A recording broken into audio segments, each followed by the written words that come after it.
Hello, you dirty Magic players. Today we'll be covering Mono Black in our meta breakdown. The first card in this deck is Archfiend Vessel. This is a 1-drop, it costs 1 black, and it's a human cleric, lifelink, and when Archfiend Vessel enters the battlefield, if it entered from your graveyard, or you cast it from your graveyard, exile it. If you do, create a 5/5 black demon creature token with flying. Now, that's pretty awesome. Even just it being a 1/1 with lifelink and only costing the 1 black, adding to your devotion in this deck is pretty sweet. It definitely synergizes well with some of the later cards that we'll get to in this deck, like Malachors Rebirth, Village Rites, and Agadeem's Awakening. So this is definitely a value card. You're gonna play it for your 1 mana. It's gonna die later on in the game. It's gonna come back as a 5/5 creature, and we have multiple ways to get it out as the 5/5 creature. It's just pretty sweet altogether. Everybody's been trying to break this card since it came out in Magic 2021, but it's definitely good to see it in this deck, and it definitely plays pretty well. There's not very many games where you won't see it in your opening hand, and when you do, you just know you're gonna have a 5/5 by turn 4. So everything about it is definitely good. The next card that we're gonna talk about in this deck is Acquisitions Expert. It costs 2, 1 and a black, and it's a human rogue creature. When Acquisitions Expert enters the battlefield, target opponent reveals a number card from their hand equal to the number of creatures in your party. You choose one of those cards. That player discards that card. Basically, this is normally just going to show you 1 card from the hand. Sometimes we'll get lucky and get 2 cards from the hand. But either way, it's a 1/2 creature for 2. It adds to your black devotion in this deck. It can be targeted by some of the spells that bring, reanimate our creatures, which is awesome because whenever you play it, they're going to be discarding a card, at least 1 card, so altogether it's just a good addition to the deck. And let's go on to the next card, which is Fiend Arson. Now this card's pretty freaking sweet. It is a mythic, so it's a little pricier than the previous 2 cards. Basically, Fiend Arson, it costs 2 black. You could pay green, but we're mono black in this deck. It's a creature nightmare, and Fiend Arson gets +1/+1 for each creature card in your graveyard, which the last 2 cards, Archfiend Vessel and the Acquisitions Expert, our side goal, I guess, is to get them in the graveyard so we can play them again. So Fiend Arson, that just helps it get its +1/+1s, and then considerably the best ability on Fiend Arson: pay X and a black, sacrifice another creature, search your library for a creature card with a converted mana cost of X or less, put it onto the battlefield, then shuffle your library. Activate this ability only when you can play sorceries.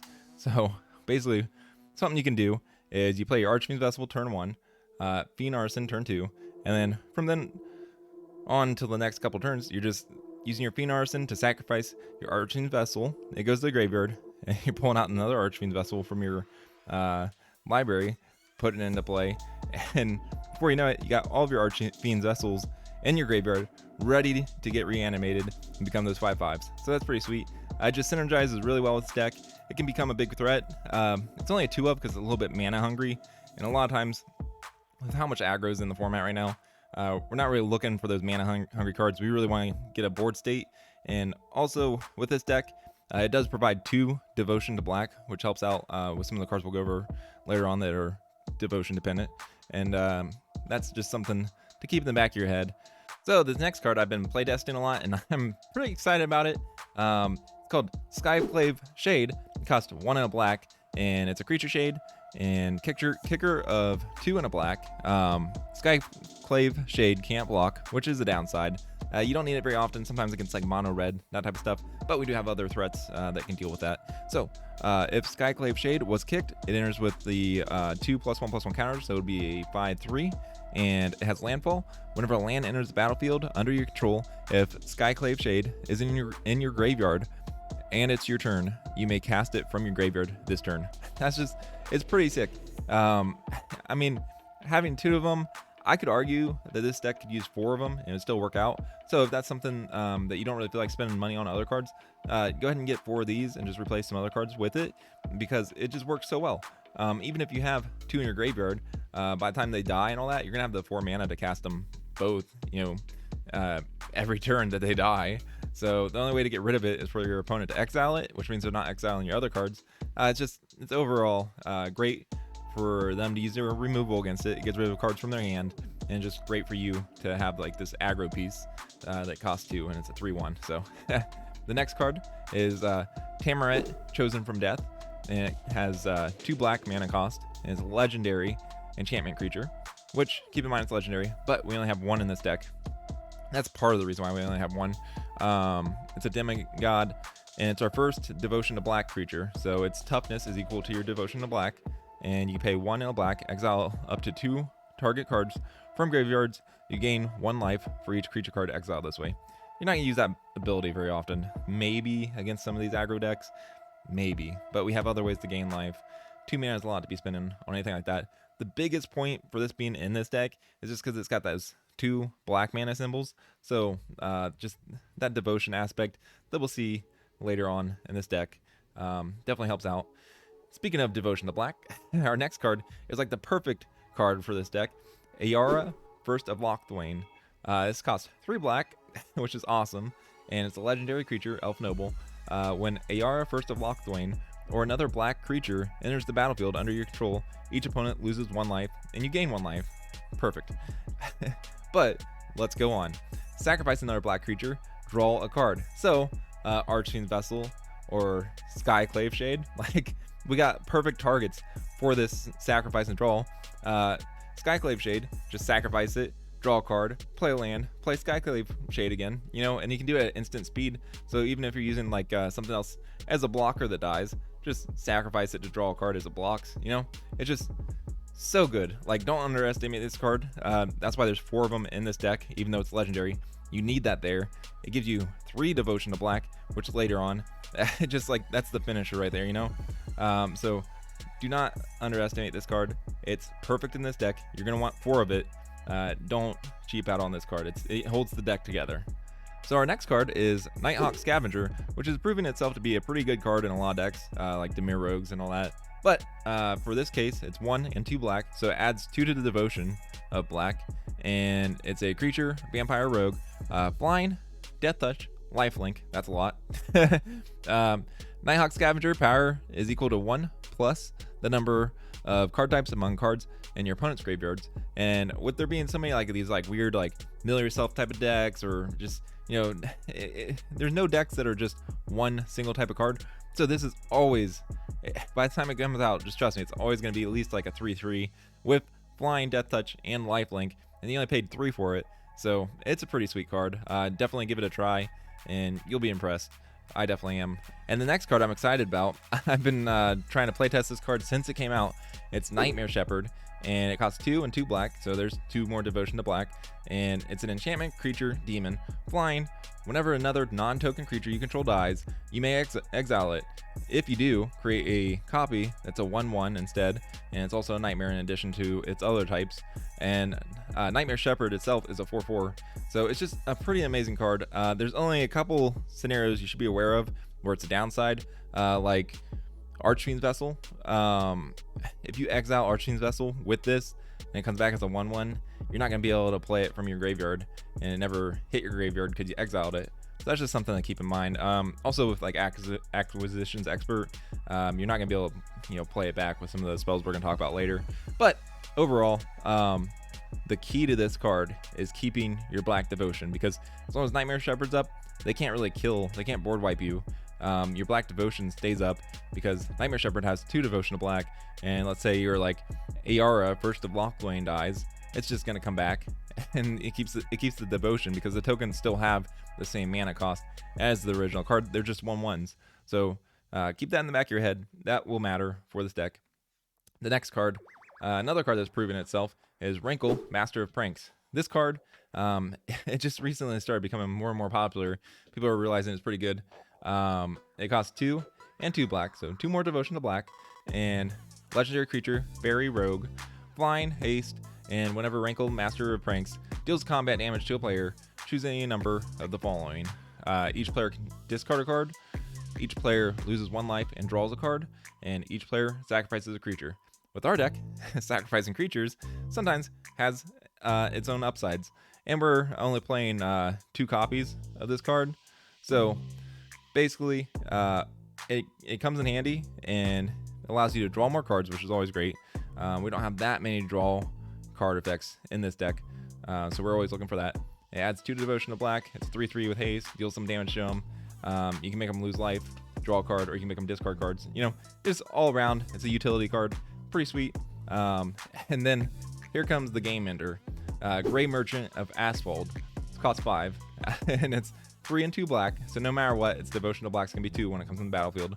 And when Gray Merchant of Asphalt enters the battlefield, each opponent loses X life, where X is your devotion to black, and you gain X life.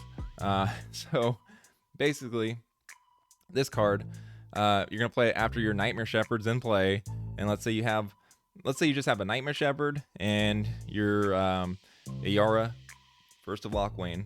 That's 5 devotion. You play Gray Merchant, that's 7 devotion. So you slap them for 7, you gain 7 life. Oh, and then guess what? Your Ayara, you're just gonna tap it, sacrifice Gray Merchant. It's gonna come back as a 1/1 under Nightmare Shepherd. Slap him again for 7. You gain 7. You draw a card from Ayara. You know, there's all sorts of tricks like that in this deck, and it's just such a perfect card. And you're gonna end so many games with Gray Merchant. Like, if the game doesn't end by you just attacking them with cards like Rankle, Master of Pranks, and that type of stuff, Gray Merchant, once it comes out, it's gonna, I would say a good 75% of the time, just end the game right there. So definitely don't underestimate that card. Keep all the copies. They're not very expensive. Yeah, and let's continue on. That was all for the creatures. So next we'll be going over some of the other spells in the deck. The next card we're going to talk about is Blood Chief's Thirst. This costs 1 black. It's a sorcery, and it does have a kicker cost of 2 and 1 black. It's optional. You don't have to pay it. Basically, destroy target creature or planeswalker with a converted mana cost of 2 or less. There's not too many planeswalkers with 2 or less, but for the kicker price, if this spell was kicked, instead destroy target creature or planeswalker. And the only downside to this card is it's a sorcery. If it was an instant, it would be freaking amazing. But even without it being an instant, it's definitely good. The reason why there's only 1 copy is just because it gets stuck in your hand sometimes. They don't always have a 2 or less cost creature. With this deck especially, we're trying to play our creatures, get them on the battlefield, and just get that devotion up. So this is definitely a good one of. It's one of our only planeswalker removals. But yeah, I wouldn't go adding 4 of these in your deck, but if you want to up it to 2 or 3, that should work out decently well for you. And the next card, Malachors Rebirth, cost 1, and it's instant. And this card, it combos in our deck a little bit. Basically, choose target creature, you gain 2 life until the end of your turn. That creature gains. When this creature dies, return it to the battlefield, tapped, under its owner's control. So, excuse me, what does that go well with? Archfiend Vessel. We're just gonna play Archfiend Vessel turn 1. Turn 2, go ahead and attack it, or attack with it. Deal 1 damage, you know, get 1 life. Ooh, but then we're gonna use our Malachors Rebirth if they're gonna block it or destroy it with like a shock or something. And guess what? Now we got a 5/5 flyer. We probably wasted 1 of their removal spells. It's just altogether pretty sweet. Yeah, there's a million ways you can use this in this deck also. Like Acquisitions Expert, you know, make them discard a card, that type of stuff. But anyways, our next card is Village Rites. This also goes well with the theme of killing our own creatures for our own benefit. Village Rites, you pay 1 black, it's an instant, and as an additional cost to cast this spell, sacrifice a creature, draw 2 cards. The only thing with this is you don't always have to do it just to, you know, put your Archfiend Vessel in the graveyard. Keep this in mind. It's probably 50 or 60% of the time you're going to do it this way, is you use your guy to block their guy. Your guy's going to die. Let's say it's like the Acquisitions Expert. It's a 1/2, so you don't really care about dying. Before it dies, so before the combat damage gets dealt, after you declare it as a blocker, just use your Village Rites on it. You're going to sacrifice it. It still blocks. You draw 2 cards.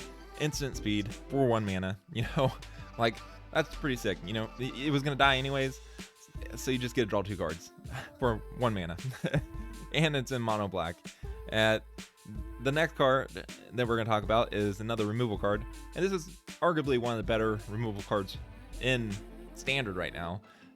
There's not too many decks that make you put +1/+1 counters on your cards, and that's the only type of deck that would counter this removal piece. It's called Heartless Act, and it costs 1 and a black, and it's instant. You choose either to destroy target creature with no counters on it, or remove up to 3 counters from target creature. So, pretty much, you know, late game, let's say they get like a 5/5 down, you don't have any way to deal with it, well, we'll just Heartless Act it, you know, like, goodbye. So that's why there's 2 of these in this deck. We're not looking for a ton of removal in this deck, just because we're trying to be more aggressive, but when they do get out that, you know, 4/4 or 5/5 early on in the game, we do need a couple removal pieces just to get it out of our way so we can keep doing that damage. And the last sorta not land card that we're going to talk about is Agadeem's Awakening. It costs X and 3 black. It's a sorcery, and return from your graveyard to the battlefield any number of target creature cards that each have a different converted mana cost of X or less. And the other side is it's a black land, and you can play it untapped if you pay 3 life, which is pretty sweet. I don't think I have to go into the detail of that too much, but for this deck, with us having life gain, if you do need to play it as a land, like, the 3 life's not going to matter. We're an aggro-ish deck with life gain, so, like, really doesn't affect us at all. And the front side of it, it can definitely affect us in a good way. Basically, the dream play is to have, like, your gray merchant out, and that's that 5 cost that Devotion of Black. Basically, you deal damage equal to your Devotion of Black, and you gain life. Let's say it's late game, you're about to die, your gray merchant's in your graveyard, you have a couple other black spells in your graveyard. Oh, Agadeem's Awakening, get that gray merchant out. It costs 5 mana. Let's get your Nightmare Shepherd. There's 4 mana. Let's get your Ayara, First of Locthwain. You see where this is going. Basically, just slap them all on the board. Now you have like 10 devotion. You're gonna do 10 damage to them, gain 10 life in the game, right there. That's the dream play with Agadeem's Awakening. I do have to warn you, that's not gonna happen too often, but it's definitely an inclusion of 4 in this deck, just because the worst play that you're gonna make with this card is you're gonna play it as a land and pay 3 life. Like, in this deck, that doesn't matter. So, you know, it just has the utility to be a land or to be that game-winning card that we all love to see, you know, win a spectacular way. But let's go over the lands a little bit. It's mostly going to be swamps, but we do have Castle Locthwain. We have 3 of those in our deck. Basically, Castle Locthwain enters the battlefield tapped unless you control a swamp, and you can tap it to add a black mana, or you can pay 3, 1 colorless and 2 black, draw a card, then lose life equal to the number of cards in your hand. So with us playing this more like aggro deck, even though we do have some cards that cost around 5, every once in a while you start to run out of cards. Maybe you only have like 1 or 2 cards in your hand. With us gaining life, it doesn't hurt us too bad to take, you know, 2 or 3 damage to draw a card, and there's not that many ways to draw cards in black. So this is definitely a great card for that. Other than that, the last part of the deck is we got 17 swamps. Now, if you don't have the money for Agadeem's Awakening, feel free to replace it with swamps. It's not going to hurt you too bad. The deck's still going to be pretty sweet. Honestly, Agadeem's Awakening, you might use it to win the game like maybe 20% of the time or so. So, you know, take it or leave it. If you don't want to spend $60 for a playset of it, then I'm not going to hold you against, or hold that against you. You know, that's a lot of money. So my overall rating of this deck is an 8.5 out of 10. It's a really good deck, very powerful. You're running up against some control decks that if they get past a certain point and just start countering your cards, you're not really going to make much leadway into that. Your Skyclave coming back from the graveyard, that's going to help you, but if they can exile your graveyard, kind of screws you over.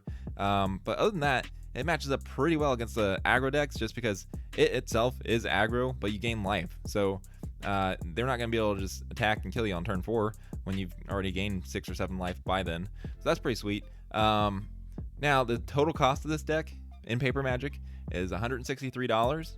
And the best investment card of this deck is Castle Locthwain. Currently, it's like $3.55 each on TCG Player, and it's played in Standard, Modern, Commander, so played everywhere. And that's just because it's a black land card that lets you draw. So first off, having black cards that let you draw in the first place is awesome, and it being a land that comes into play untapped is even more awesome. Like, what's not to love? For the price of $3.55, you can't really beat it.